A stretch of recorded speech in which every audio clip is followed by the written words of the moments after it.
સામે જે સ્ટ્રક્ચર છે એને ટ્રેઝરી કહેવામાં આવે છે. ટ્રેઝરી તરીકે ઓળખાય છે. એટલે અંદર ખજાનો દાટ્યો હશે ને આપણે અંદર જોઈશું એવું શક્ય બનશે નહીં. પણ એ પહેલાના સમયની અંદર જ્યારે નબાતિયન્સ કિંગડમ અહીંયા હતું, રાઈટ, ત્યારે આની જાહો જલાલી હતી, બરાબર, આ જગ્યાની, અને એટલે એને ટ્રેઝરી કહેવામાં આવે છે. હવે હું સમય આપું છું આપણા ભાઈ કસાઈને, એ આપણને just explain the things regarding. Okay, if we have a picture here, if you can have a look, it's more easier for you to show you what the details talking કે about. તમે અહીંયા આવો તો તમને ખબર પડે. આ picture ઉપરથી તમે જોઈ શકશો અને ત્યાં પણ તમને એ જોવા મળશે. First, the name, the treasury. એનું નામ કેવી રીતે ટ્રેઝરી પડ્યું, There is no relationship between the name and the function. Right. એનું નામ એ એના ગુણ છે એવું નથી, બરાબર, અથવા એના માટે જે કામ કરતી હતી એવું નથી આ જગ્યા. Why? કેમ? Because this is also local name mentioned by the local people 1812. when 1812માં Botha યા જોનાસ બરખાતે જ્યારે આને શોધ્યું ત્યારે ઓલરેડી આનું નામ એ પહેલેથી પાડેલું હતું, એટલા માટે એ નામ કન્ટિન્યુ રહ્યું છે. And the name did come from the small jar at the top. because- તમને સ્મોલ જાર, નાનો જાર ઉપર ટોપ પર દેખાય છે, બરાબર, એની અંદર ખજાનો હશે કંઈક, Because they thought where they can save gold or the money. Right. Gold અને મની ત્યારના સમયના એ ખજાનાની અંદર રાખવામાં આવ્યા હશે એવી એમની સમજણ હતી. The treasury, it's a royal tomb, belonged for one of the main Nabatean king named Fourth Aretas.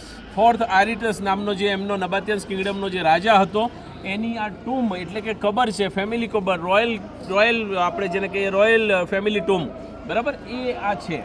9 BC, 40 AD. 9 BC થી લઈને 4th AD, બરાબર, એટલે કે ઈસવીસન પૂર્વેની આખી એ વાત છે. 9મી સદી સુધી, 9મી સેન્ચુરી સુધી આ સામ્રાજ્ય ચાલુ હતું.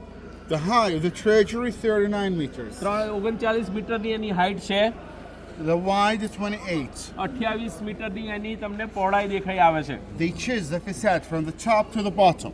Sorry, From the top to the bottom, they chisel the facade. હવે આખો ફસાદ જે છે એને કોતરવામાં આવ્યો છે ઉપરથી લઈને નીચે સુધી, Because it's smart to understand if we start from the bottom, maybe it's having collapse. બરાબર, કારણ કે નીચેથી ખોદીને એને શરૂ કરવામાં આવે અથવા ખણીને એને શરૂ કરવામાં આવે તો કદાચ ઉપરના પહાડો પથ્થરો એ તૂટીને એમના પર પડે, એટલા માટે એમણે ઉપરથી શરૂઆત કરીને નીચે ખણતા આવ્યા. The technique they use, the ropes and the scaffold. Right. જે ટેકનિક એમણે જે યુઝ કરી એ ઉપરથી દોરડા લબડાઈને, આપણે જેને માચડો કહીએ ને, દોરડાની સાથે પેલો કલર કરવા માટે પાલખ લબડાઈને એમણે આખી કોતરણી કરેલી છે. The couple holes to the left, to the right, where they stuck the wood to make a scaffold to stand up. Right. તમને ડાબી ને જમણી બાજુ જે ખાંચા દેખાય છે, ડાબી ને જમણી બાજુ જે ખાંચા દેખાય છે, એ ખાંચાની અંદર પેલો માચડો ફસાઈ દે અને એના થકી એ લોકો આગળ કામ કરી શકે વધારે સારી રીતે, એટલા માટે એ કરવામાં આવ્યું છે. To the upper part, to the left, to the right, you have 4 falcons. બરાબર. તમને ઉપર પાર્ટની અંદર જુઓ તો તમને અહીંયા 4, 1, 2, 3 ને 4, વચ્ચે તો પેલો કળશ છે, બરાબર, પણ આજુબાજુ તમે જુઓ તો ત્યાં આગળ 4 કાફ જેને આપણે કહીએ, એન્જલ્સ જેને કહીએ, એ ટાઈપનું એ લોકોએ ત્યાં કોતરણી કરેલી છે. Here between the 2 columns, we have Zeus, the father of the Greek idols. Greek મૂર્તિ પૂજક જે ઝ્યુસ એમનો જે દેવ હતો એનું સ્ટ્રક્ચર તમને વચ્ચે ધોવાઈ ગયેલું જોવા મળે છે. અહીંયા તમને એ લોકોએ વધારે ફોટાની અંદર સારી રીતે બતાવેલું છે. To the left, to the right, you have the Amazon.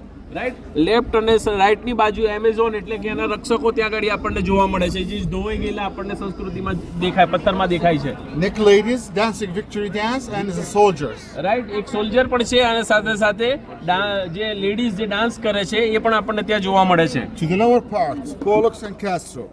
પોલેક્સ અને કેસ્ટ્રોલ એમના ઘોડાની સાથે ઉભેલા તમને ડાબી અને જમણી બાજુ રક્ષકો તરીકે જોવા મળે છે. The sons of Zeus. Sorry, The sons of Zeus. Right. ઝ્યુસના એ સંતાનો હતા એમ કહેવામાં આવે છે. Down to the lower part, the left column, the third column from the left was broke by the earthquake. અર્થક્વિક દરમિયાન આ ત્રીજો પથ્થર જ્યારે આ પિક્ચર બનાવવામાં આવ્યું અથવા કંડારવામાં આવ્યું ત્યારે તૂટેલો હતો, પણ અત્યારે તમારી સામે એને સમારકામ કરી લેવામાં આવ્યું છે. Whereas the entrance, the small holes, that's because the local, they thought they needed the treasury, shut it by the guns looking for the gold or silver. Right. તમને આમાં તો નથી દેખાતા પણ તમને ત્યાં ગન શોટ્સ દેખાય છે, ફાયરિંગના ગન શોટ્સ. એ જ્યારે લોકલ પીપલ જ્યારે આ શોધવામાં આવ્યું ત્યારે એમને લાગતું હતું કદાચ અંદર કશું ટ્રેઝરી હશે, એટલે ખજાનો હશે ને, એટલા માટે એમણે ફાયરિંગ કર્યા હતા, એટલે એના નિશાન આપણને ત્યાં જોવા મળે છે. The treasury, 3 stores. The third store they excavated around 2003, 2005. Whereas the lady stand up behind him is a graze down there. Right, આ લેડી ફોટો પડાવવા ઊભી છે ત્યાંથી નીચેની સાઈડે ભોંયરું છે, એટલે પહેલો માળ એ છે, બીજો માળ તમારી સામે છે ગેટ, અને ત્રીજો માળ એની ઉપરનો, એવી રીતે 3 ફ્લોરની અંદર આખું બિલ્ડિંગ છે. For that, we stop now above 3-4 meters from the original scale. Right, જે ઓરિજિનલ જગ્યા હતા એનાથી 3 થી 4-5 મીટર ઉપર આપણે ઊભા છીએ. ઓકે, એટલે વિચારી શકો કે આ જમીન કેટલી નીચી હશે. આ તો પછી પેલું શું કહેવાય, પુરાણ કરીને વ્યવસ્થિત થાય, આપણે એક જ લેવલ પર આવી શકીએ, એટલા માટે આ વ્યવસ્થા કરવામાં આવી છે. રાઈટ, સો ટ્રેઝરીની સમજણ તમને મળી. રાઈટ, કયા કિંગડમ હતું એ? Okay? કયું કિંગડમ હતું? નબાતિયન્સ કિંગડમ. બરાબર, ઈસવીસન પૂર્વે 4મી સદીથી લઈને 9મી સદી સુધી એ ચાલતું હતું. બરાબર, એની આપણે આખી આ હિસ્ટ્રી સમજ્યા. રાઈટ, ઓકે, હવે આપણે આગળ થોડેક સુધી ટ્રેઝરી સુધી ઓપન થિયેટર સુધી ચાલતા જઈએ અને પછી પાછા આવીએ.